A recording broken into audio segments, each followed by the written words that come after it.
एक बड़े से गांव में दो भाई रहते थे। बड़े भाई का नाम था धर्मपाल और छोटे भाई का नाम था श्याम।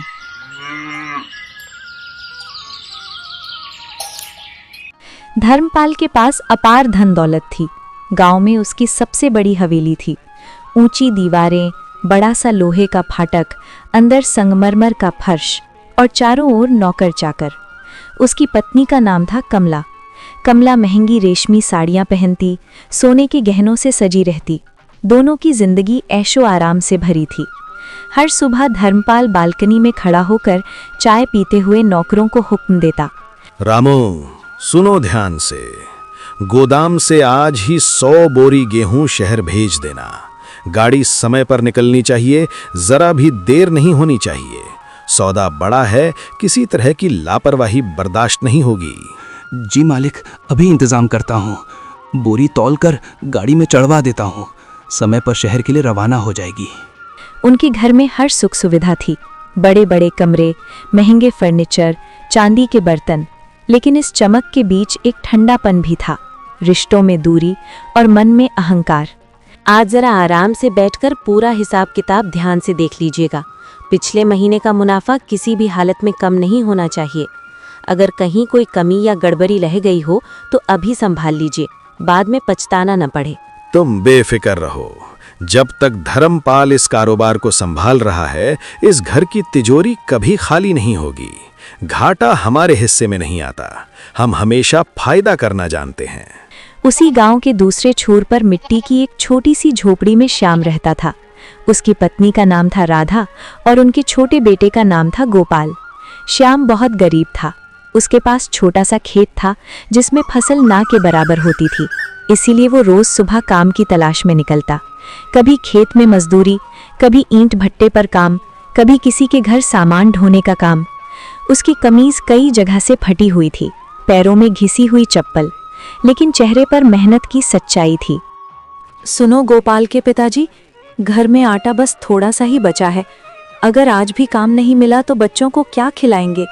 यही सोच सोच कर मेरा मन घबरा रहा है। सुबह से दिल में एक अजीब सी बेचैनी है। आज कहीं ना कहीं काम मिल जाए तो बहुत अच्छा रहेगा, वरना सच में बड़ी परेशानी हो जाएगी। तुम इतनी चिंता मत करो राधा। ईश्वर ने चाहा तो आज मैं खाली हाथ बिल्कुल नहीं लौटूंगा। मैं जी जान लगाकर मेहनत करूंगा और काम ढूंढकर ही वापस आऊंगा। ऊपर वाला सब देख रहा है और मेहनत करने वाला कभी भूखा नहीं सोता। बस तुम हिम्मत बनाए रखो, सब ठीक हो जाएगा। एक दिन ऐसा आया जब श्याम को काम नहीं मिला।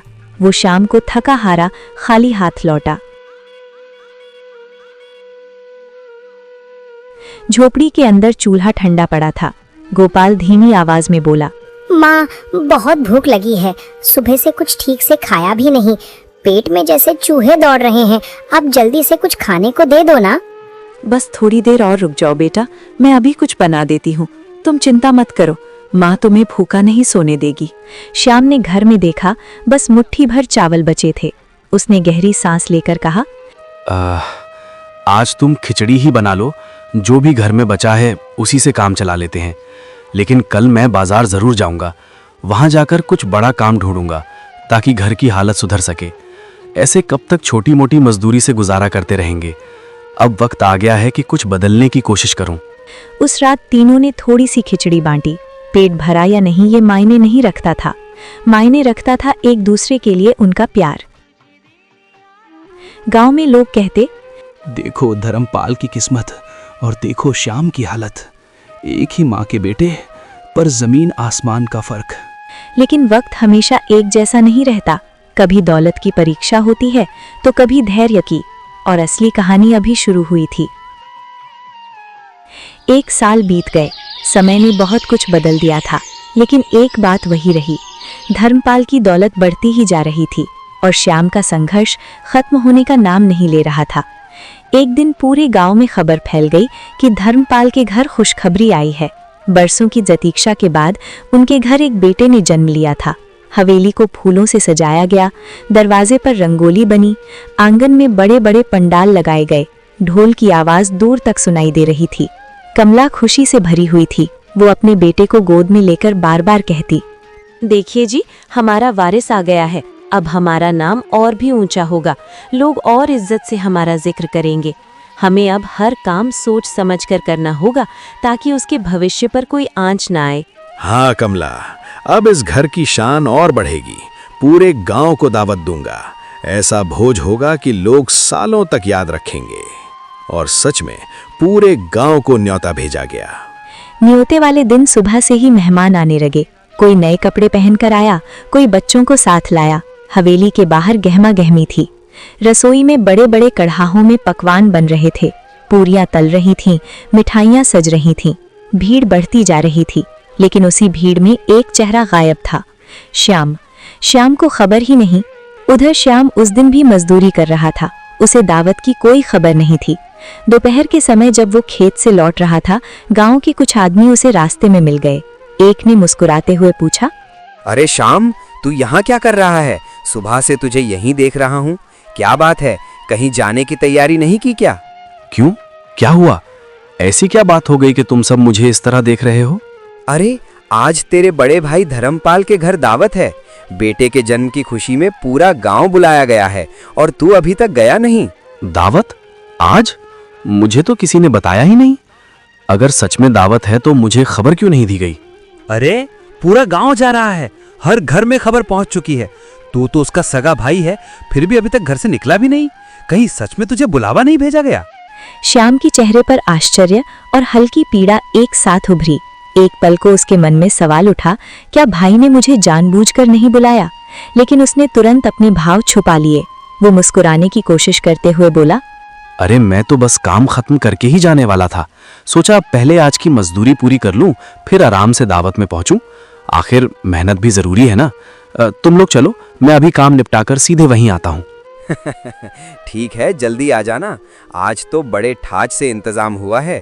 खाना भी बहुत स्वादिष्ट बना है। देर मत करना, वरना अच्छी चीजें खत्म हो जाएंगी। वे लोग आगे बढ़ गए। श्याम वहीं कुछ पल खड़ा रह गया। उसके मन में हलचल थी। वो जल्दी जल्दी अपने घर पहुंचा। राधा ने दरवाजे पर आते ही पूछा, आज इतनी जल्दी कैसे आ गए?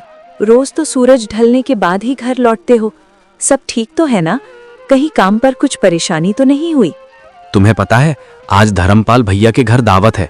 उनके यहाँ बेटा हुआ है और पूरे गांव को बुलाया गया है। अभी रास्ते में सब लोग उसी की बात कर रहे थे। बड़ा जश्न हो रहा है। हमें तो कोई बुलावा नहीं आया, न कोई खबर, न कोई संदेश। अगर सच में दावत है तो हमें क्यों नहीं बताया गया? शायद भूल गए होंगे। इतनी भागदौड़ और मेहमानों की भीड़ में हो सकता है हमारा नाम छूट गया हो। ऐसा भी तो हो सकता है कि बुलावा भेजा हो और हमें मिलाना हो। भूल गए? सगे भाई को कोई भूलता है क्या? इतने बड़े मौके पर अगर हमें खबर तक नहीं दी गई तो क्या ये सिर्फ भूल है? मुझे तो लगता है वे हमें बुलाना ही नहीं चाहते। शायद उन्हें हमारी जरूरत ही नहीं समझ आती। तुम मन छोटा मत करो। नहीं राधा, ऐसा मत सोचो। आखिर वो मेरा बड़ा भाई है, खून का रिश्ता है हमारा। इतनी भागदौड़ और मेहमानों के बीच सच में नाम छूट गया हो सकता है। हर बात को दिल पे मत लो। कभी कभी हालात भी वजह बन जाते हैं। बाबा, हम भी चलेंगे ना? वहाँ ढेर सारी मिठाई मिलेगी ना? मैं भी नए कपड़े पहनकर जाऊंगा और भैया को देखूंगा। श्याम ने बेटे की चमकती आंखों को देखा। उसकी मासूम उम्मीदों में इतनी सच्चाई थी कि श्याम के दिल की कसक और गहरी हो गई, जैसे किसी ने चुपचाप अंदर चोट कर दी हो। हाँ बेटा, हम भी चलेंगे। तुम तैयार हो जाओ, हम सब साथ में दावत में जाएंगे। श्याम ने घर के कोने से अपने बेटे का छोटा सा लकड़ी का झूला उठाया। राधा ने आश्चर्य से पूछा, ये झूला क्यों ले जा रहे हो? अभी तो गोपाल इसी में सोता है। उसके बिना कैसे काम चलेगा? अचानक इसे देने की क्या जरूरत पड़ गई? भाई के घर बेटा हुआ है, हमारे पास देने को और है ही क्या। ना पैसे, ना कोई कीमती चीज। यही छोटा सा झूला है जो दिल से दे सकते हैं। बच्चे के काम आ जाएगा। कम से कम हमारी तरफ से एक स्नेह तो पहुंचेगा। लेकिन ये तो गोपाल का झूला है।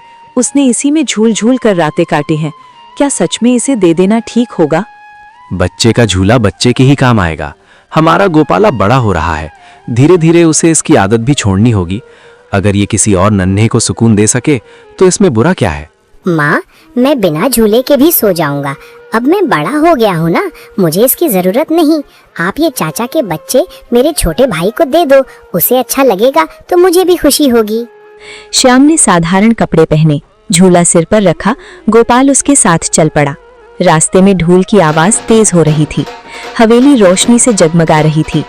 ऊंचे दरवाजे पर रंग बिरंगी झालरें लटक रही थीं। अंदर बड़े बड़े शहरों से आए अमीर मेहमान खड़े थे।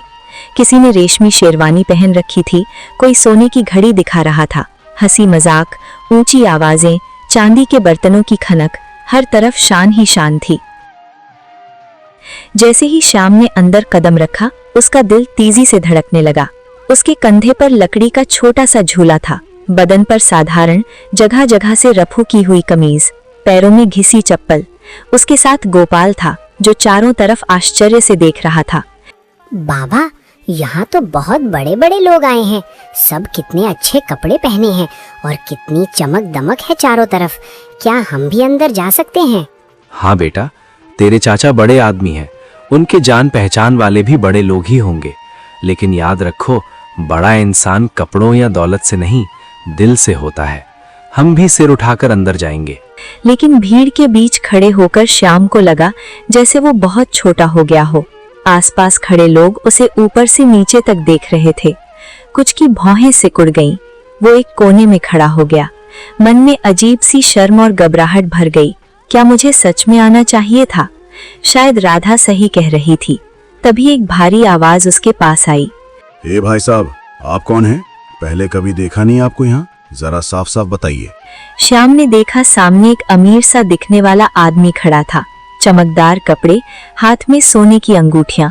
वो आदमी फिर बोला, इतनी बड़ी दावत में सिर्फ खास मेहमान बुलाए गए हैं।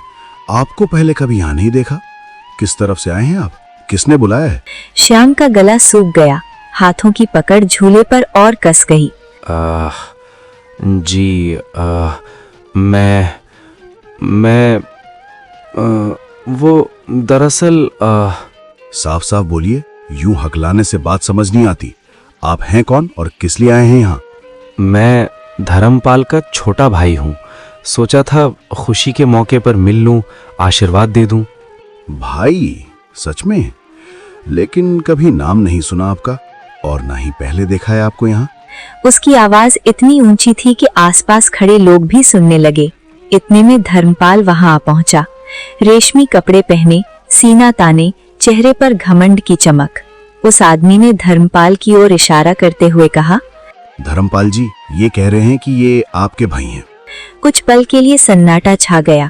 श्याम ने उम्मीद से अपने बड़े भाई की तरफ देखा। उसकी आंखों में एक मासूम विश्वास था। अब भाई मुस्कुराकर गले लगा लेगा, कहेगा, हाँ, ये मेरा छोटा भाई है। लेकिन धर्मपाल के चेहरे पर एक अलग ही भाव था। उसने श्याम को ऊपर से नीचे तक देखा। फटी कमीज, कंधे पर लकड़ी का झूला, पास खड़ा साधारण कपड़ों में बच्चा। धर्मपाल के चेहरे पर कठोरता आ गई। ये मेरा भाई? नहीं साहब, आप गलत समझ रहे हैं। ये मेरा भाई नहीं है। श्याम के कानों में जैसे शब्द हथौड़े की तरह गूंज उठे। मेरा भाई नहीं है। एक पल को उसे लगा जैसे आसपास की सारी आवाजें थम गई हों और बस यही वाक्य बार बार उसके भीतर टूट कर गिर रहा हो। ये तो हमारे यहाँ काम करने वाला मजदूर है। कभी कभी गोदाम में काम कर जाता है, बस इतना ही संबंध है। शायद दावत देखकर चला आया होगा, इसलिए आप लोग भ्रम में पड़ गए। भीड़ में हल्की हंसी गूंज उठी। श्याम का चेहरा पीला पड़ गया। वो कांपती आवाज में बोला, भैया, मैं श्याम हूँ, आपका छोटा भाई। बचपन में हम साथ ही तो बड़े हुए हैं। मैं बस खुशी में शामिल होने आया था। सोचा था आपके बेटे को आशीर्वाद दे दूं। क्या आप सच में मुझे पहचान नहीं रहे? देखो, यहाँ बड़ी इज्जतदार सभा लगी है। शहर के नामी लोग बैठे हैं। कोई तमाशा खड़ा मत करो। अगर काम करना है तो कल गोदाम आ जाना, वहां बात कर लेंगे। लेकिन आज मेहमानों के बीच इस तरह की बातें मत करो। इससे मेरी प्रतिष्ठा पर असर पड़ता है। ओह अच्छा, हमने तो समझा कोई करीबी रिश्तेदार होंगे, इसलिए पूछ लिया। गलती हो गई हमसे। हमारे रिश्तेदार भी हमारी तरह ही इज्जतदार और हैसियत वाले हैं। बिना बुलावे कोई भी यूं अंदर नहीं आ सकता। ये शब्द तीर की तरह श्याम के दिल में लगे। बाबा, चाचा हमें पहचान क्यों नहीं रहे? श्याम के होंठ सूख गए। वो कुछ बोल न पाया। उसने झूले को धीरे से जमीन पर रखा। मैं मैं तो बस बच्चे के लिए ये झूला लाया था, सोचा काम आ जाएगा। मेरा बेटा इस साधारण लकड़ी के झूले में झूलेगा क्या? उसके लिए तो खास मखमल का झूला तैयार हो रहा है, समझे आप? हमें किसी चीज की कोई कमी नहीं है, ये सब अपने पास ही रखो, यहाँ इसकी जरूरत नहीं पड़ेगी। श्याम ने सिर झुका लिया, उसकी आंखों में आंसू आ गए। ठीक है मालिक। उसने भैया नहीं कहा, बस मालिक कहा।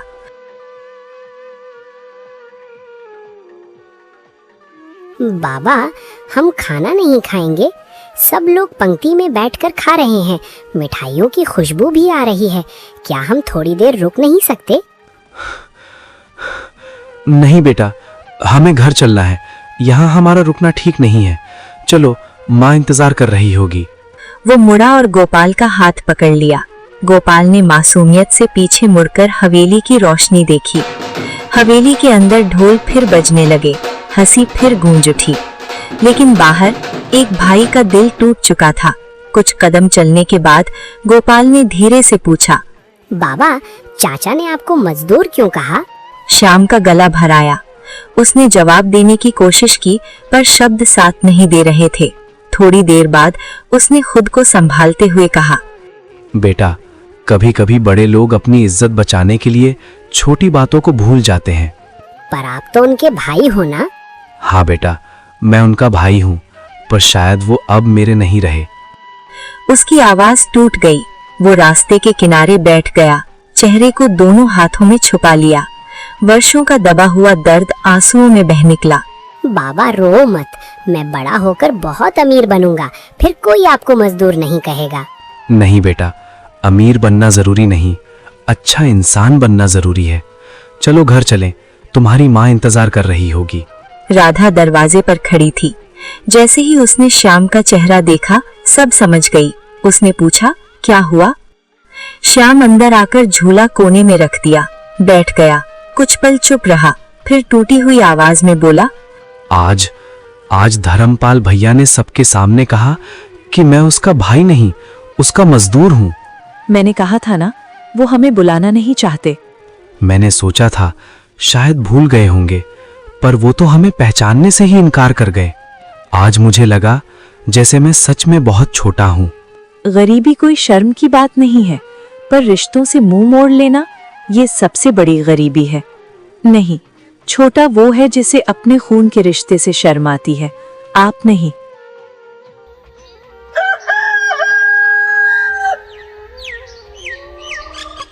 अगली सुबह धर्मपाल की हवेली में अब भी पिछली रात के बर्तन पड़े हुए थे। बड़े बड़े भगोनों में खाना बचा हुआ था। नौकर सफाई में लगे थे। तभी दरवाजे पर एक बूढ़ी औरत आई, झुकी हुई कमर, चेहरे पर भूख की लकीरें। वो कांपती आवाज में बोली, बेटा, थोड़ा खाना मिल जाता तो ईश्वर तुम्हारा भला करता। 2 दिन से कुछ नहीं खाया। नौकर अंदर गए और धर्मपाल को खबर दी। धर्मपाल बाहर आया, माथे पर शिकन। क्या है? क्यों शोर मचा रखा है दरवाजे पर? यहाँ कोई सराय खुली हुई है क्या कि हर कोई आकर आवाज लगाए? साफ साफ बताओ, क्या चाहिए? बेटा, बस थोड़ा सा बचा कुचा खाना दे दो। सुबह से कुछ नहीं खाया, बहुत भूखी हूँ। जो भी बचा हो वही दे दो, दुआ दूंगी तुम्हें। इतने में कमला भी बाहर आई। उसने धीमे स्वर में कहा, सुनिए, घर में तो बहुत सारा खाना बचा हुआ है। इतने मेहमानों के जाने के बाद भी काफी कुछ बाकी है। फेंक देने से तो अच्छा है किसी जरूरतमंद को दे दीजिए। किसी के काम आ जाएगा तो दुआ ही मिलेगी और बरकत भी बनी रहेगी। तुम बीच में मत बोलो। हर बात में टोकना जरूरी है क्या? ये कोई भंडारा लगा है क्या यहाँ? जो भी आता है हाथ फैलाकर खड़ा हो जाता है। बेटा, मैं भीख नहीं मांग रही, बस भूख लगी है। इंसानियत के नाते थोड़ा सा अन्न मांग रही हूँ, ताकि पेट की आग शांत हो जाए। चलो यहाँ से, अभी के अभी हट जाओ मेरी नजरों से, वरना नौकरों से कहकर भगा दूंगा।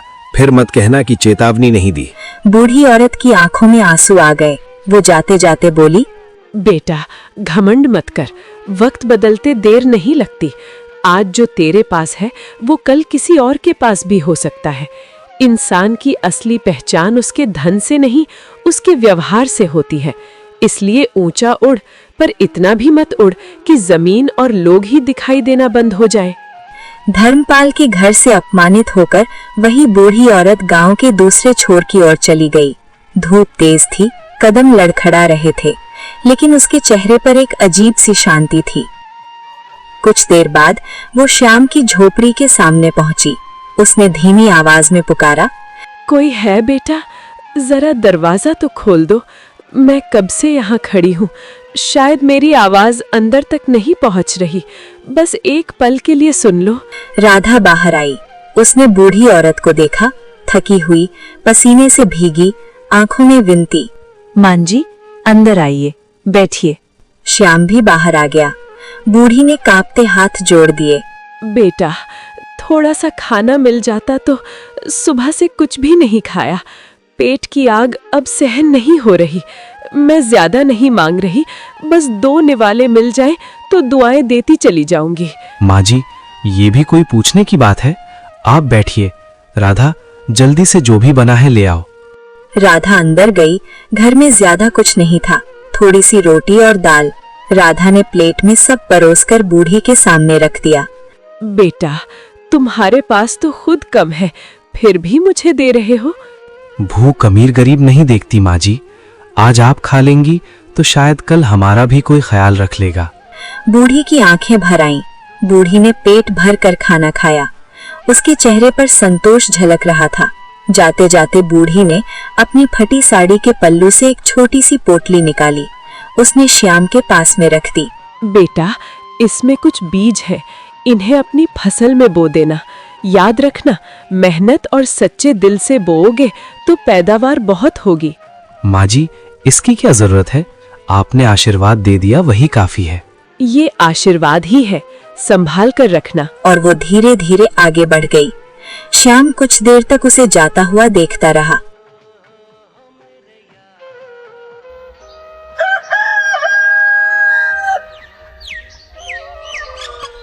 अगले दिन श्याम ने अपनी छोटी सी जमीन पर फिर से काम शुरू किया।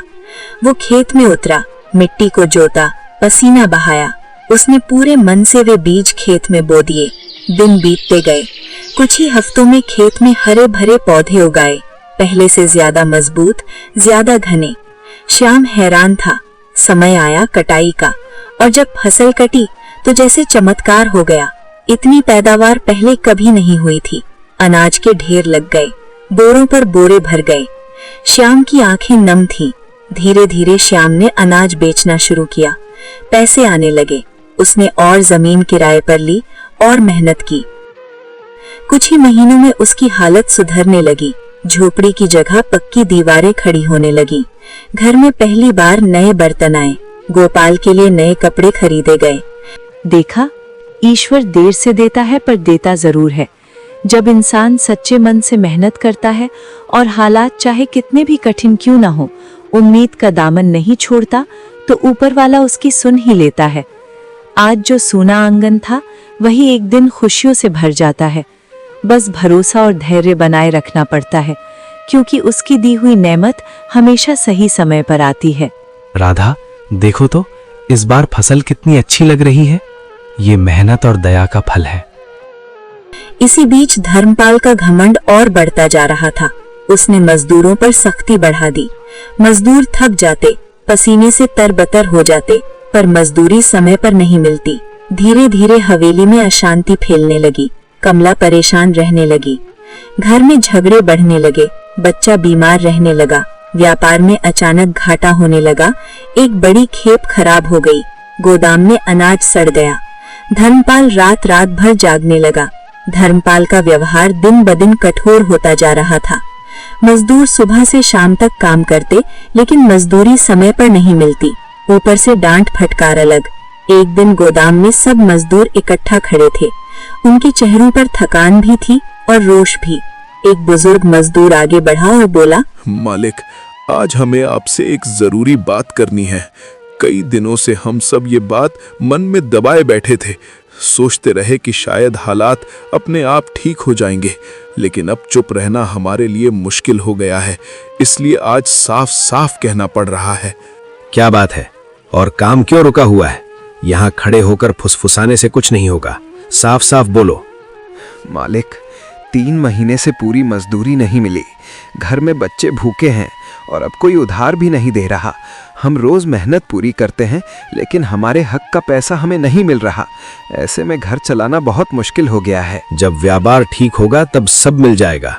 अभी बाजार की हालत अच्छी नहीं है, पहले काम पर ध्यान दो, हिसाब बाद में कर लेंगे। मालिक, पेट व्यापार के ठीक होने का इंतजार नहीं करता। बच्चों की भूख रोज लगती है, महीने में एक बार नहीं।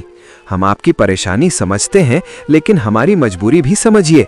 मेहनत हम रोज करते हैं तो मजदूरी भी समय पर मिलनी चाहिए। जुबान लड़ाते हो मुझसे?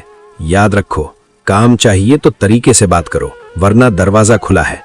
हम जबान नहीं लड़ाते मालिक, बस अपना हक मांगते हैं। हम सब ने मेहनत ईमानदारी से की है, इसलिए आज से हम काम नहीं करेंगे। जब तक हमारी पूरी मजदूरी नहीं मिलती तब तक कोई भी मजदूर काम पर वापस नहीं आएगा। हाँ, अब बस बहुत हो गया, अब और सहना हमारे बस की बात नहीं है। अगर गए तो वापस मत आना। इस घर की दहलीज तुम्हारे लिए हमेशा के लिए बंद हो जाएगी। फिर कभी इस आंगन में कदम रखने की कोशिश भी मत करना, क्योंकि उस दिन से तुम्हारा और मेरा रिश्ता यहीं खत्म हो जाएगा। मालिक, मजदूर बदल सकते हैं, लेकिन कर्म का हिसाब नहीं बदलता।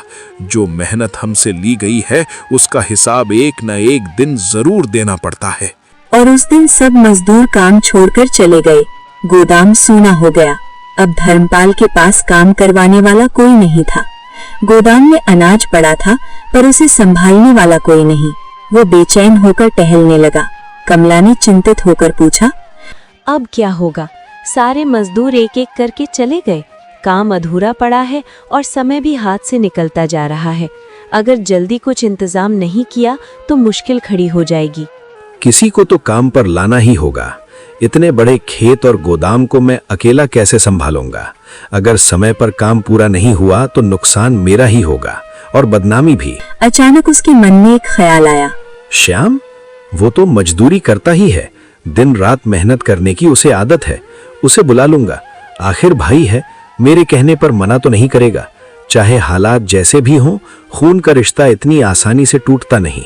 जिसे तुमने सबके सामने अपना भाई मानने से साफ इनकार कर दिया था, आज वही सवाल बनकर तुम्हारे सामने खड़ा है। अब क्या जवाब दोगे खुद को और दुनिया को? धर्मपाल चुप हो गया। धर्मपाल गांव के उस छोर पर पहुंचा जहां कभी श्याम की झोपड़ी थी, लेकिन वहां उसे वही टूटी फूटी झोपड़ी नहीं दिखी। वो इधर उधर देखने लगा। अरे, यहाँ तो उसकी झोपड़ी थी, यहीं इस पेड़ के पास। ये जगह इतनी सूनी कैसे हो गई? उसकी झोपड़ी कहाँ चली गई? और श्याम आखिर गया कहाँ? वो आसपास के घरों में झांकने लगा। उसे यकीन ही नहीं हो रहा था। तभी पास से एक बुजुर्ग आदमी गुजरा। बाबा, यहाँ श्याम रहता था ना?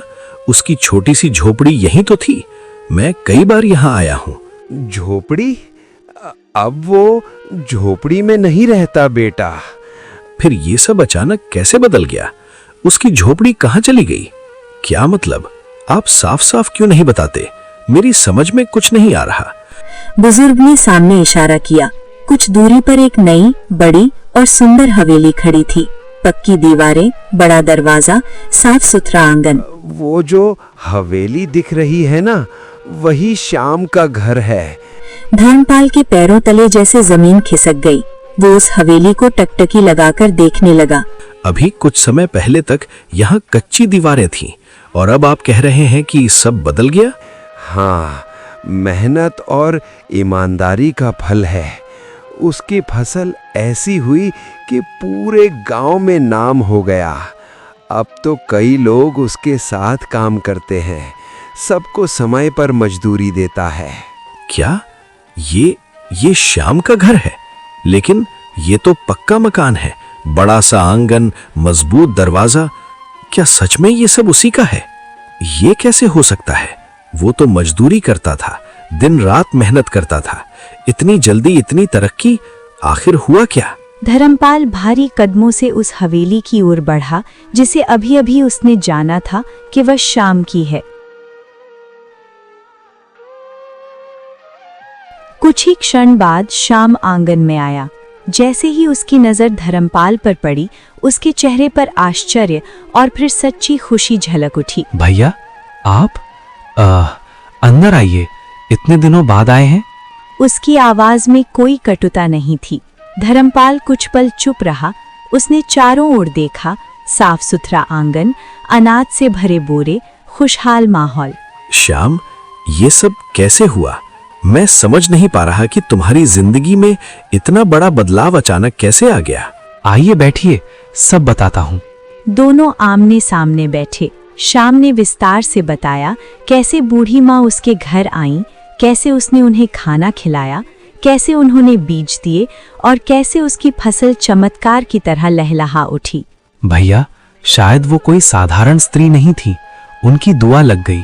मेहनत तो मैंने पहले भी की थी, पर इस बार जैसे ऊपर वाले ने साथ दे दिया। धर्मपाल की आंखों में अचानक चमक आई। वह बोला, वो बूढ़ी पहले मेरे घर आई थी, उसी ने सबसे पहले मेरे दरवाजे पर दस्तक दी थी। मैंने ही उसे देखा था, मैंने ही उसकी आवाज सुनी थी। आपके घर? हाँ, उसने मुझसे भी खाना मांगा था। अगर मैंने उस दिन उसे खाना दे दिया होता तो ये बीज मुझे मिलते। इसका मतलब साफ है, ये सब जो आज तुम्हारे पास है असल में मेरा होना चाहिए था। किस्मत ने बस एक मौका दिया था और वो मेरे दरवाजे पर आया था। भैया दुआ और बद्दुआ जगह देखकर नहीं मिलती, दिल देखकर मिलती है। पर वो पहले मेरे पास आई थी। अगर मैं चाहता तो वो बीज मुझे देती। इसका मतलब वो सब मेरा है। अभी चलो और सब कुछ उससे लेकर मुझे दो। मुझे ज्ञान मत दो, घुमा फिरा कर बातें करने की जरूरत नहीं है। सीधा सीधा कहो कि वो संपत्ति मेरी है।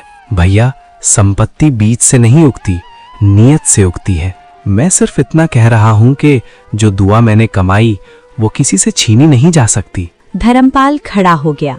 कुछ पल दोनों भाइयों के बीच सन्नाटा रहा। अगर ऐसा है तो मैं अपना हक लेकर रहूंगा, चाहे जैसे भी हो। जो कुछ भी है उस पर मेरा अधिकार है और मैं उसे लेकर ही मानूंगा। अगर आपको लगता है कि यही सही है तो ढूंढ लीजिए। धर्मपाल के मन में लालच फिर जाग उठा। धर्मपाल बिना कुछ कहे मुड़ गया। धर्मपाल गांव-गांव भटकने लगा। हर दरवाजे पर पूछता। वह खेतों में गया, मंदिर के पास गया, नदी किनारे गया। दिन बीत गया, बूढ़ी का कोई पता नहीं। एक शाम वह थक कर उसी रास्ते पर बैठ गया जहां कभी शाम रोया था, लेकिन चारों ओर सन्नाटा था। कई दिनों की तलाश के बाद एक शाम धर्मपाल ने नदी किनारे एक पीपल के पेड़ के नीचे वही बूढ़ी औरत बैठी देखी। वह लाठी के सहारे शांत बैठी थी। धर्मपाल तेज कदमों से उसके पास पहुंचा। अच्छा, तो तुम यहाँ छुपी बैठी हो। मैं तुम्हें कब से ढूंढ रहा था। सोचा था कहीं दूर चली गई होगी, लेकिन तुम तो यहीं आराम से बैठी हो, जैसे तुम्हें किसी बात की चिंता ही नहीं। अब साफ साफ बताओ, यहाँ क्या कर रही हो? क्या बात है बेटा? जो दौलत आज शाम के पास है वो असल में मेरी होनी चाहिए थी। तुम सबसे पहले मेरे घर आई थीं। अगर उस समय मैं चाहता तो तुम वही बीज मुझे देती और आज वो सारी दौलत मेरे पास होती। इसका मतलब साफ है कि जो कुछ भी उसके पास है उस पर असली हक मेरा है। इसलिए अभी मेरे साथ चलो और उससे सब कुछ लेकर मुझे दे दो। बेटा, वो बीज हाथ से नहीं, दिल से उगते हैं। शाम को मैंने सिर्फ बीज नहीं दिए थे, मैंने उसे दुआ दी थी, और दुआ उसे मिलती है जिसने खुद भूखा रहकर भी किसी और को रोटी खिलाई हो। बरकत चीजों से नहीं, नियत से आती है। मुझे ये ज्ञान की बातें मत सुनाओ। मैं कोई बच्चा नहीं हूँ जो तुम्हारी घुमा फिरा कर कही हुई बातों में आ जाऊं। मुझे सीधे जवाब चाहिए। साफ साफ कहो कि वो सारी संपत्ति मेरी है और उसे मुझे ही मिलना चाहिए, क्योंकि असली हकदार मैं हूँ। अगर बात ऐसी ही है तो सुन लो, मैं अपना हक लेकर ही रहूंगा, चाहे मुझे कुछ भी करना पड़े, चाहे किसी से भी भिड़ना पड़े। जो कुछ भी उस दौलत में है उस पर मेरा अधिकार है, और जब तक वो सब मुझे नहीं मिल जाता तब तक मैं चैन से नहीं बैठूंगा। बूढ़ी अब थक चुकी थी। जब इंसान समझाने से नहीं समझता तो उसे अनुभव सिखाता है। तूने भूखों को ठुकराया, मजदूरों का हक मारा, रिश्तों को अपमानित किया। अब तू वही जीवन जिएगा जिसे तूने तुच्छ समझा। आज से तेरी सारी दौलत खत्म, तू फिर से गरीब होगा ताकि तुझे दूसरों का दर्द समझ आए। अचानक तेज हवा चली। धर्मपाल घबराकर पीछे मुड़ा। दूर उसकी हवेली की दिशा में धूल का गुबार उठा। वह भागता हुआ अपने घर पहुंचा। जहां कभी संगमरमर की हवेली थी, वहां अब एक छोटी सी जर्जर झोपड़ी खड़ी थी। गोदाम खाली थे, नौकर गायब, धन दौलत सब गायब। धर्मपाल जमीन पर बैठ गया। उसकी आंखों से आंसू बह निकले। ये क्या हो गया?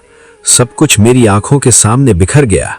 जिस दौलत और घमंड पर मुझे इतना अभिमान था, वही आज मेरा साथ छोड़ गया। मैंने आखिर क्या कर डाला? शाम को पता चला, गांव में खबर आग की तरह फैल गई। शाम ने जब सुना तो उसका दिल कांप उठा। शाम तुरंत निकल पड़ा। वह उसी पीपल के पेड़ के नीचे पहुंचा। बूढ़ी अब भी वहीं बैठी थी। शाम उसके पैरों में गिर पड़ा। माँ जी, आपने ये क्या कर दिया? मेरे भैया से गलती हुई है, मैं मानता हूँ। उन्होंने मुझे ठुकराया, अपमान भी किया, लेकिन वो मेरे बड़े भाई हैं। उनका सब कुछ यूं खत्म हो जाना मैं कैसे देखूं? उनका घर, उनका व्यापार, उनकी इज्जत सब चला गया। ये उनके कर्मों का फल है बेटा। जो बोया जाता है वही एक दिन लौट कर आता है। घमंड और अन्याय का अंत हमेशा ऐसा ही होता है। अगर सजा देनी है तो मुझे दे दीजिए। उनकी जगह मैं सब सह लूंगा। मैं छोटा हूँ, मुझ पर जो बीतेगी सह लूंगा, पर उन्हें यूं टूटते हुए मत देखिए। उनका अभिमान टूटा है, अब दिल भी टूट जाएगा।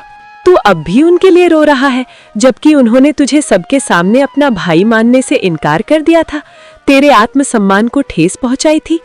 भाई कभी पराया नहीं होता माँ जी। गलती इंसान से होती है, रिश्ते नहीं टूटते। आज वो भटक गए हैं, पर खून का रिश्ता मिटाया नहीं जा सकता। अगर मैं भी उन्हें छोड़ दूं तो फिर फर्क क्या रह जाएगा मेरे और उनके बीच? कुछ देर तक चारों तरफ गहरा सन्नाटा छाया रहा, जैसे हवा भी ठहर गई हो। फिर बूढ़ी ने धीरे धीरे शाम की ओर देखा और कहा, तेरी करुणा ही तेरी असली दौलत है बेटा। धन संपत्ति तो आती जाती रहती है, पर ऐसा दिल बहुत कम लोगों को मिलता है। ठीक है, श्राप पूरी तरह नहीं हटेगा, ताकि उन्हें अपने कर्म याद रहें, पर उन्हें फिर से मेहनत करने का एक मौका मिलेगा। अगर वे सच में बदल गए तो धीरे धीरे सब कुछ लौट आएगा। धन्यवाद माँ जी, आपने मेरे भैया को एक और अवसर दिया। यही मेरे लिए सबसे बड़ी कृपा है। जब उसने सिर उठाया, बूढ़ी वहां नहीं थी, जैसे वह हवा में विलीन हो गई हो। शाम अपने भाई की झोपड़ी पहुंचा। धर्मपाल जमीन पर बैठा था, चेहरा सूजा हुआ, आंखें लाल। श्याम, मैंने तेरे साथ बहुत बड़ा अन्याय किया। मैंने तुझे सबके सामने अपमानित किया, तुझे गरीब कहा, मजदूर कहा, तेरी मेहनत का मजाक उड़ाया। उस वक्त मुझे अपने धन और ताकत का इतना घमंड था कि मुझे तेरे दिल की तकलीफ दिखाई ही नहीं दी।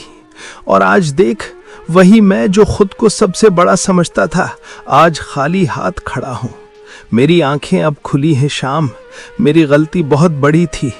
अगर तेरे दिल में मेरे लिए थोड़ी भी जगह बची हो तो मुझे माफ कर दे भाई। भैया, मैं तो उसी दिन आपको माफ कर चुका था। मैंने अपने घमंड और लालच में आकर सब कुछ खो दिया श्याम। दौलत के पीछे भागते भागते मैंने रिश्तों की कीमत ही भूल गया। मुझे लगता था कि पैसे से ही इंसान की इज्जत होती है, लेकिन आज समझ में आया कि असली दौलत तो इंसानियत और अपने लोग होते हैं। काश मैं पहले समझ जाता। आज मेरे पास पछताने के अलावा कुछ भी नहीं बचा। नहीं भैया, अभी आपने सब नहीं खोया। आपके पास मैं हूँ। आंसू बह निकले। धीरे धीरे धर्मपाल ने मेहनत शुरू की। इस बार मजदूरों का सम्मान किया, समय पर मजदूरी दी, विनम्रता सीखी। समय बीतता गया, दोनों भाई साथ रहने लगे। अब न हवेली का घमंड था, न झोपड़ी की शर्म, सिर्फ अपनापन था। दौलत इंसान को बड़ा नहीं बनाती, दयालुता, ईमानदारी और विनम्रता ही असली अमीरी है। जो दूसरों का अपमान करता है, वक्त उसका अभिमान तोड़ देता है, और जो क्षमा करता है वही सच में सबसे धनी होता है। जिस दिन धर्मपाल ने दौलत नहीं अपने भाई का हाथ थामा, उसी दिन वह सच में अमीर बन गया। घर हवेली से नहीं, दिल से बनता है, और जिस दिल में क्षमा हो वहां कभी गरीबी नहीं रहती। आपकी नजर में असली अमीर कौन था, श्याम या धर्मपाल? अपनी राय नीचे कमेंट में लिखें।